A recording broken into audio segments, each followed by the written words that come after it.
Hello and welcome to class number 55. Don't forget we have live in-person classes starting. The next one will be May 13th at 6 o'clock. I'm going to start with whatever box or shape you'd like to have. I'm going to switch over to my pencil, and because we have to do a grid, so you're going to do this very lightly. I'm obviously going to draw mine a little bit darker for the video. So you want to do it just so you can see it. And you're going to do, I don't know, mine's maybe a little bit more than a half-inch grid. It's not super big, but whatever you feel comfortable doing. And you're just going to make a square grid, so you want the width and the height to be about the same for each box. Whenever you're drawing a grid type pattern, you want to try to make sure that you have at least 3 rows and 3 columns available for inside of that section, so you can see the entire pattern.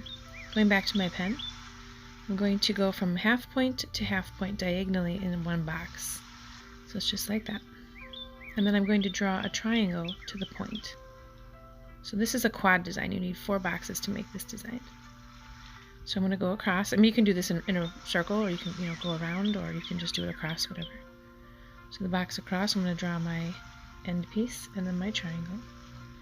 And then you can fill in the other ones from half point to half point. And of course, finish the triangle, and the same on the other side.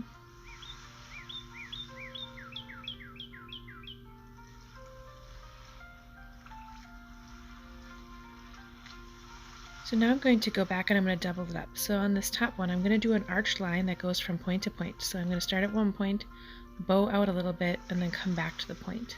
So you're basically making it just look like it's got a bulbous side on it. And again, it doesn't matter which order you draw them. I just kind of like to keep my page the same way, so I do the 2 in the same direction. And then I turn my page and do the other one. So remember, it should be arched out from point to point. You can make them really arched if you'd like. Pretty thick, or you can do them a little bit skinnier like I'm doing them. It's up to you, whatever you prefer to have it look like. In the center, you're going to draw a Y shape. So you're going to come out from the point, and then you're going to draw the top Y point. Put a little dot or something like that on each one. Now this, you can certainly change the inside of this if you want to do a different pattern, or if you want to put a different type of vein on here on this flower petal. You can certainly design that however you wish. And that's basically the pattern. So you're just going to keep repeating this same quad design, and you're going to line it up for the next one. You're going to line up right from that point and go to the half point of the other side. So you're going to make sure that when you have one that you've already drawn, you want to make sure that you line up those points, otherwise it's going to not close the pattern.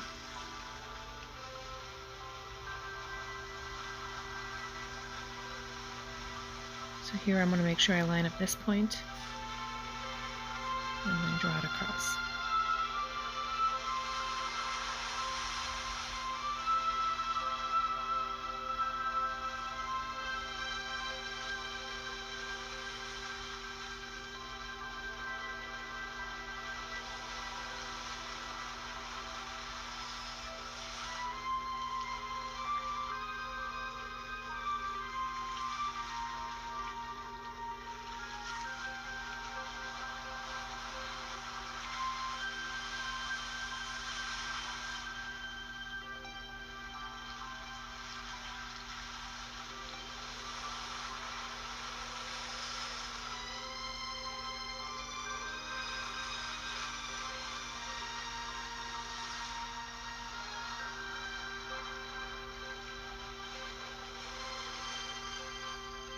When you get to these outside edges, if you have a small column like I do, or a small row, whichever way you're working, you kind of want to make sure that you don't draw, you have to kind of visualize, I guess, where the center point of that block is. So there's a kind of a gap in between these 2 triangles. They don't line up because the center is actually off the outside of the box. So it might help if you put a center pointer where you think that box would be, or using your pencil, you can just kind of extend those lines a little bit so you can actually find the center point, and you just continue to work from there.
So that's the pattern. You just keep going. You can make this as big or as small as you'd like.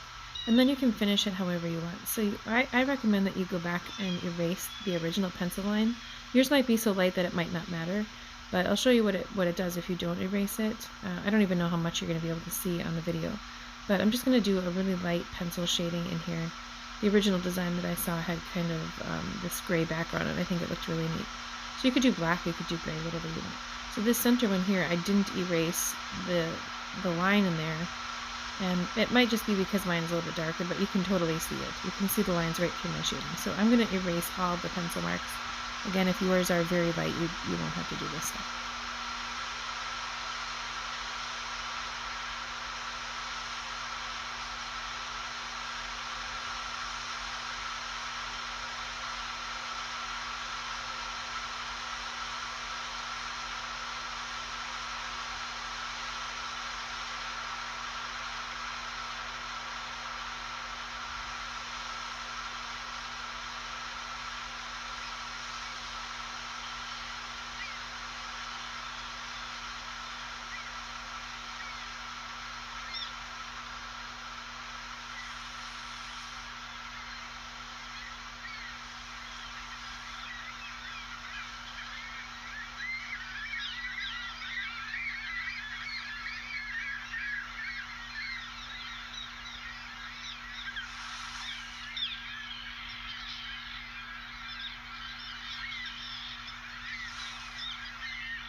After you have all the sections colored in, if you're using pencil, you can just kind of go back and touch up any areas where you may have gone over the design. It's up to you. I think it looks really pretty. It's elegant, it's really easy, it's great. So now we're going to draw our next pattern.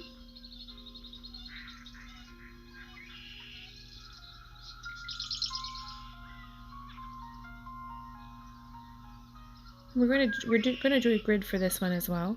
I'm going to divide it into 4 sections because this is the quad design as well. So I want to make sure I get at least 2 across. So whatever space you have, just kind of adjust your spacing of your columns. Mine are a little bit wider, so that you have at least 4 rows, excuse me, 4 columns, excuse me. And then you want to do a square as well. So whatever distance you went across here, you want to come down about the same distance for each of your rows.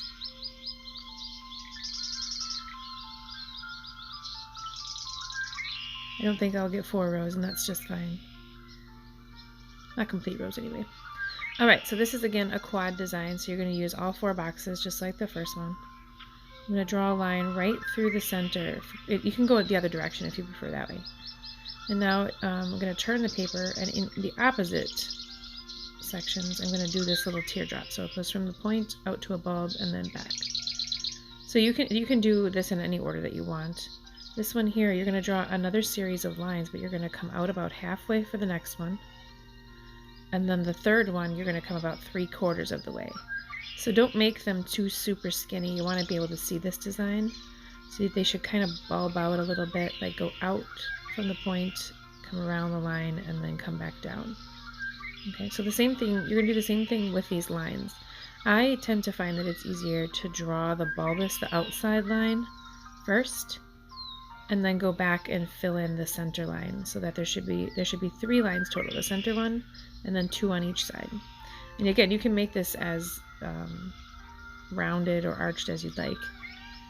And if you draw the first one and it's not quite skinny enough, just draw another one on the outside. It doesn't matter. So that's basically the pattern. You can go ahead and you can do whatever you'd like with this now. So I'm going to take my thicker marker. I'm just going to pick a quadrant. So I'm going to do the top quadrant of this line section, and I'm going to color that all in with the Sharpie. Just that one section on the top right.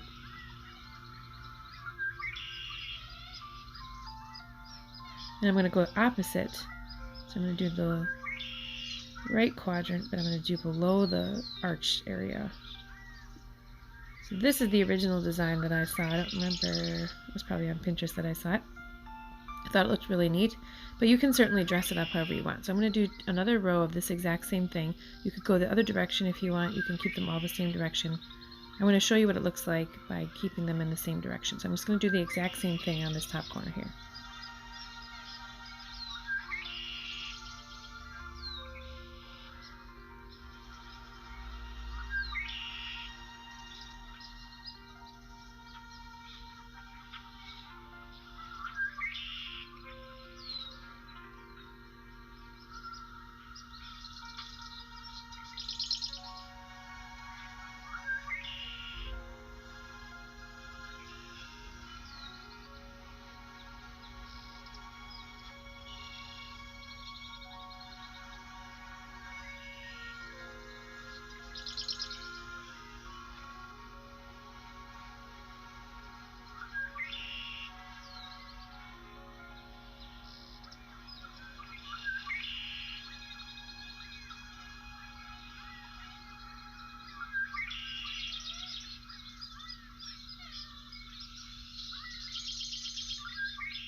So you can see how nice that looks. It's a very clean look to it. Of course, you can dress it up however you want from there. So now in this bottom section, I know I don't have a full quad here, but I'm going to do the original design in the same direction.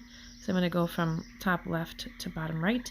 Obviously, it won't line up completely because the bottom row is not a full square. So you'll just see a portion of that.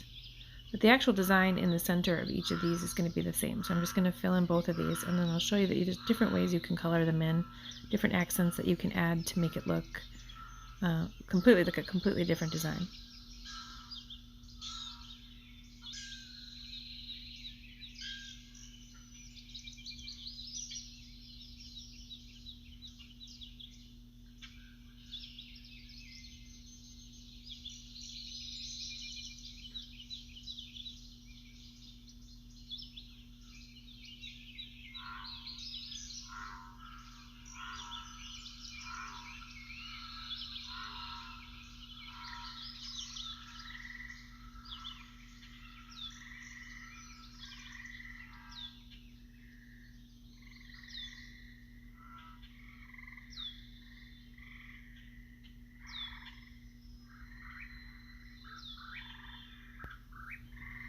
Alright, so now I have my pattern drawn. So now I'm going to take a different view. I'm going to work on these loops here.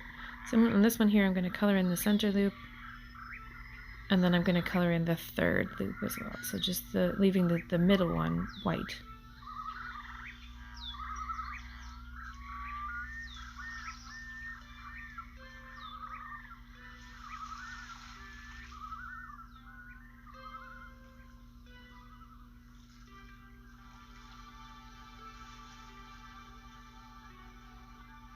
Do the same thing on the other side.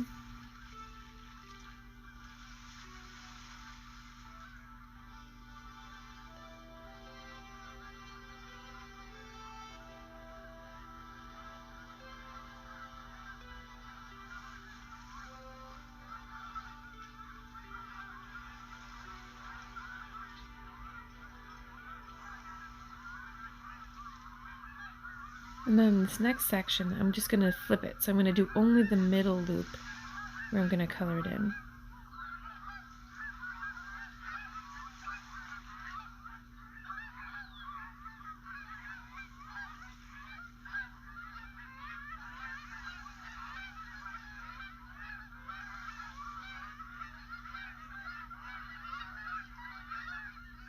And then I'm going to color in the background behind the third loop, but I'm going to use the bigger marker just because, for save time.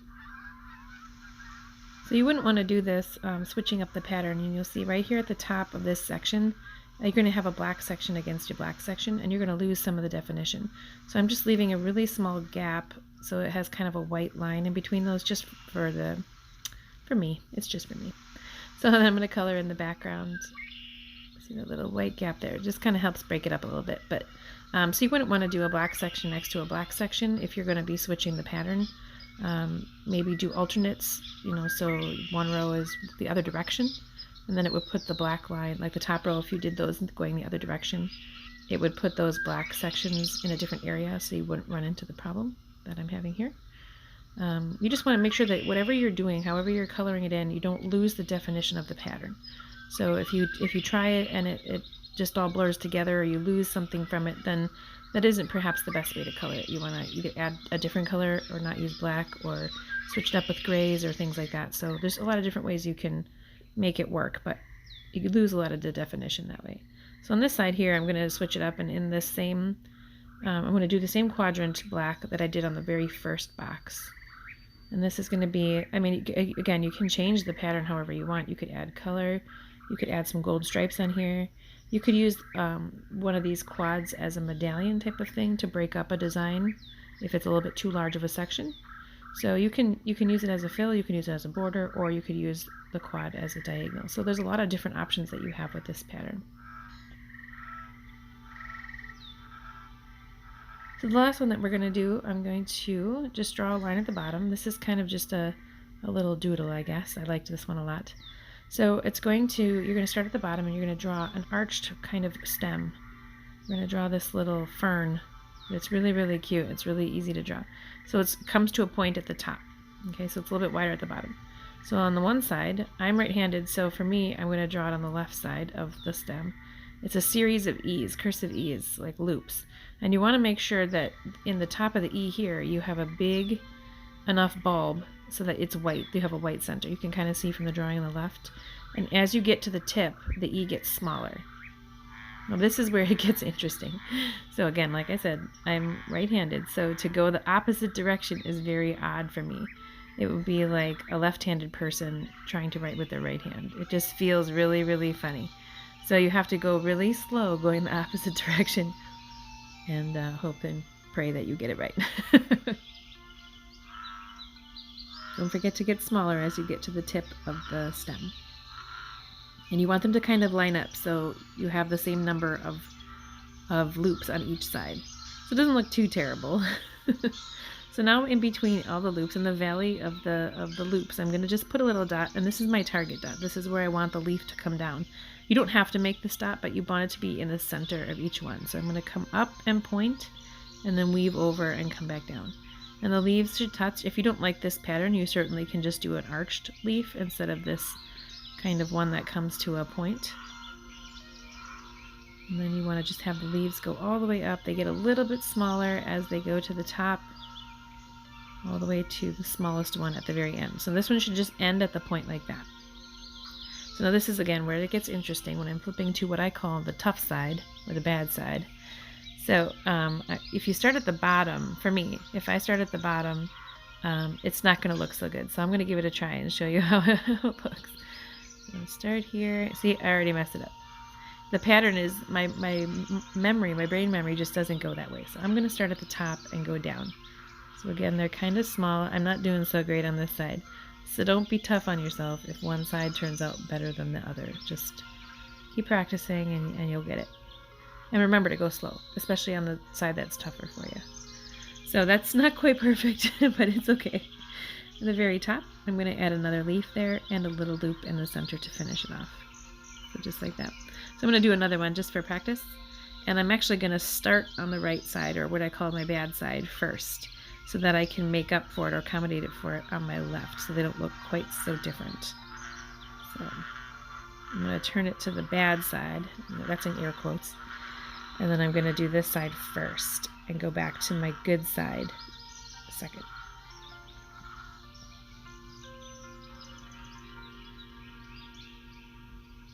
Not too bad.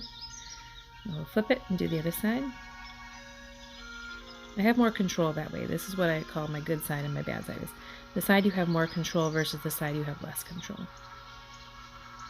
And just like that. Not too bad. I'm going to go back to the bad side, or the tough side.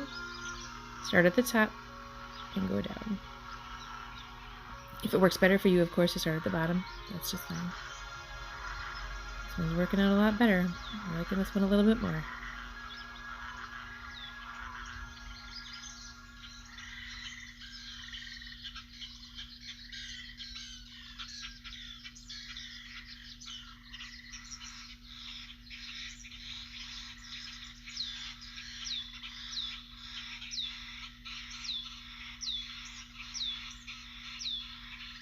And then don't forget to put the little leaf right at the top with the extra loop inside to finish it off.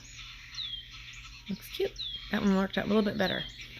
So, and now I'm going to add a little color just for fun. This part is optional. You have colored pencils, you can use that. I'm just going to use my kids' Crayola markers. I'm going to put a dirt green as my shadow on the bottom of each leaf. And then I'm going to color back in the rest of the leaf with a little bit lighter green.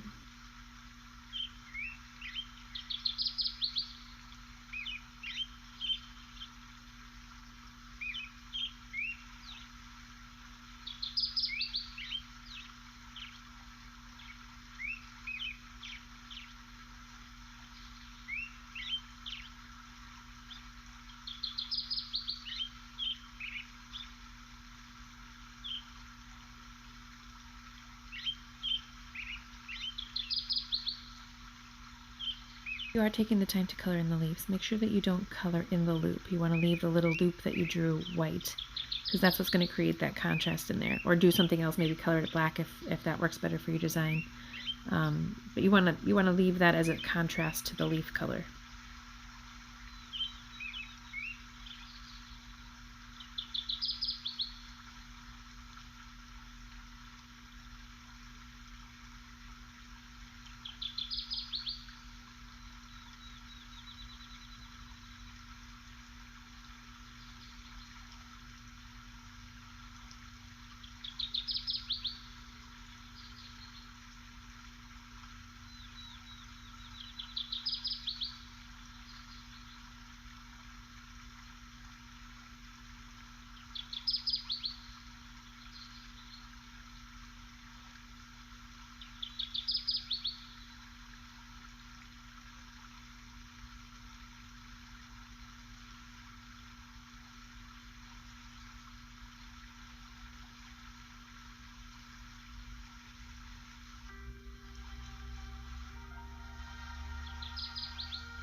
If you are going to use this as a medallion, or I call it medallion, but more like a centerpiece of a section, you want to draw this first before you would draw the background pattern. So imagine that this leaf would be up on one of the two patterns above.